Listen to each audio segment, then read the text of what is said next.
Hello friends, welcome to my channel vibes with Sonali. और ये देखिए 4:54 का समय है और हल्का सा उजाला बाहर हो गया था, इसलिए मैं डेली आपको ये व्यू दिखाती हूँ। और फिर मैं बाथरूम में आ गई थी मुंह पे छपका मारने, क्योंकि ये मैं डेली करती हूँ एज अ फेस एक्सरसाइज। और आँखों पे छपका मारती हूँ और मुंह में पानी लेकर कुल्ला करती हूँ। और मैं बताती हूँ ना, मैं किचन रात में ही साफ़ करके रखती हूँ।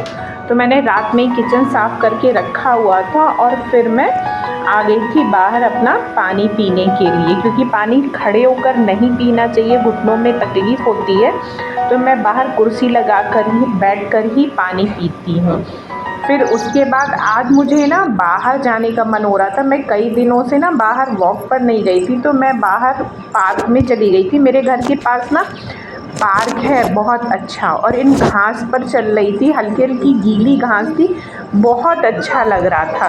और एक बात बताऊं, मेरे घुटने में ना गैपिंग है, बहुत ज़्यादा मुझे तकलीफ़ थी। आपको बताऊं, मैं इतना ज़्यादा इस प्रॉब्लम से सफ़र कर चुकी हूँ। और मोस्टली होली के टाइम पे ऐसा होता था कि मुझसे 2 कदम नहीं चला जाता था, और मेरे दोनों बच्चे छोटे छोटे थे और फैमिली थी। मैं कैसे रोती थी और कैसे काम करती थी ना, कि बस मैं ही जानती हूँ। तो मुझे सिर्फ योग से और एक्सरसाइज से ही फ़ायदा हुआ है।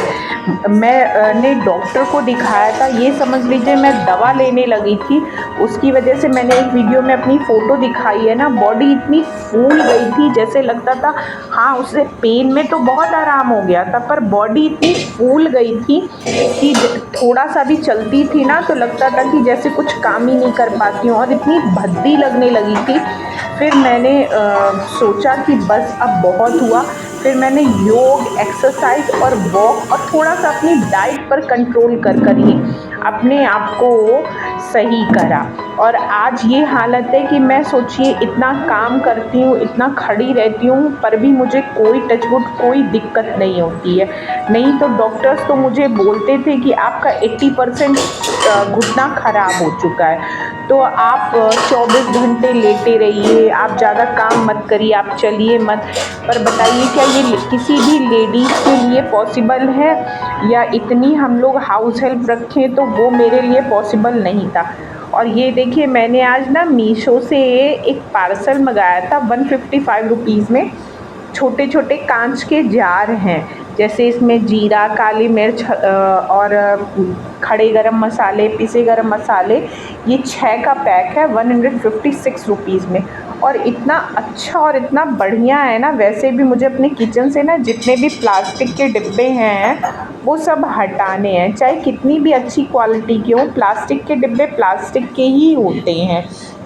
और मैं जब वो पार्सल आ गया था ना, तो मैं तुरंत उसको भरने के लिए रख दी थी। और इधर आज मुझे बनानी थी ना मसाला बाटी, तो मैं उसकी प्रिपरेशन भी करती जा रही थी। सुबह जब मैं वॉक करके आई ना, तो बस मैंने अपनी चाय पी और उसके बाद मैंने नाश्ते की भी प्रिपरेशन कर ली थी। और ये इसका जो आटा बनता है ना, उसमें आप सूजी, मैदा और आटा तीनों को इक्वली पार्ट में डालिए और नमक डालिए, साथ में थोड़ा सा मोयन, जैसा मोयन आपको पसंद हो उस हिसाब से डालिए। और उसका आटा माड़ के कम से कम बनाने से 1-1.5 घंटे पहले ही माड़ के रख दीजिए। तो मैंने इसलिए, वैसे मैं मोस्टली नहाने के बाद ही आटा लगाती हूँ, पर इसका मुझे बनाना था, तो इस वजह से मैंने आज नहाने से पहले ही इसका आटा लगा कर रख दिया और फिर आलू छील के रख दी थी। और इधर आ गई थी फिर मैं झाड़ू लगाने के लिए, क्योंकि जितनी दोपहर होती जाती है उतनी धूप बढ़ती जाती है। तो बस मैंने झाड़ू लगाई, डस्टिंग करी और थोड़ा घर समेटा।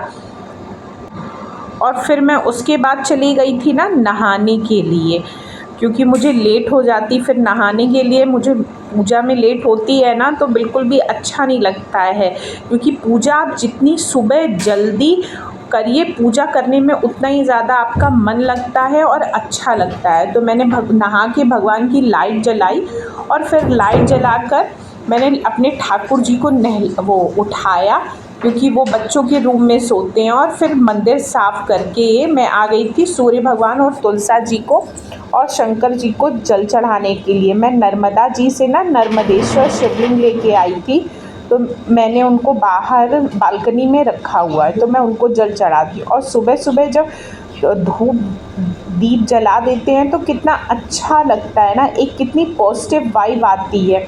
ये देखिए, मैंने तुलसा जी को जल चढ़ाकर जब धूप जलाई हुई थी तो मुझे इतना अच्छा लग रहा था। और फिर मैं उसके बाद चली गई थी मंदिर, क्योंकि फिर जितना लेट करिए ना उतनी धूप होती जाती है, तो इस वजह से फिर मैं मंदिर से आकर फिर घर में पूजा करती हूँ। फिर मैंने अपने ठाकुर जी को स्नान कराया। और आजकल तो मैं उनका ज़्यादा श्रृंगार नहीं करती हूँ, क्योंकि गर्मी है, तो उनको भी हल्के से ही वस्त्र पहनाकर उनका मोस्टली चंदन का श्रृंगार करती हूँ। और फिर मैं आ गई थी किचन में, और मेरी प्रिपरेशन तो हुई थी, बस मुझे आलू का मसाला बनाना था। तो मैंने कढ़ाई में तेल लेके, मैं तेल में ही मोस्टली चीज़ें बनाती हूँ, और उसमें जीरा और खड़ी मिर्च काट कर डालकर और आलू को ऐसे हाथ से फोड़कर बस उसमें गरम मसाला, पिसी खटाई, हल्का सा चाट मसाला और धनिया ढेर सारा डालकर उसको फ्राई कर लिया। और आप चाहें तो थोड़ी सी चुटकी भर हल्दी भी डाल सकते हैं, और एक बहुत अच्छी स्टफिंग रेडी हो जाती है। और फिर इसको मसाला कचौड़ी है पर सोचिए, एकदम इस अप्पे पैन में एकदम हल्के तेल में, सोचिए आप इतनी करारी और इतनी खस्ता कचौड़ी बना सकते हैं ना, जिसका कोई मेल ही नहीं हो। और इतनी इतनी स्वाद होती है खाने में कि आपको मज़ा ही आ जाएगी। बस हाँ, ये चीज़ें इसको आप धीमी आंच पे पकाइएगा। और हाँ, मैं बताना भूल गई, इसमें थोड़ा सा बेकिंग सोडा ज़रूर जाता है, जिससे ये और फूली फूली और क्रिस्पी बनती है। और देखिए कितनी मज़ेदार बनी थी, इतना इजी, जल्दी और अच्छा नाश्ता बनने वाला रेडी हो जाता। और फिर मैंने सबको नाश्ता देकर मैं पोछा लगाने के लिए आ गई थी, क्योंकि अगर खुद के काम खुद से करो ना तो आपके हाथ पैर चलते रहते हैं, तो जाम नहीं होते हो। अगर आज का ब्लॉग पसंद आता तो please like, share and subscribe करिएगा। राधे राधे।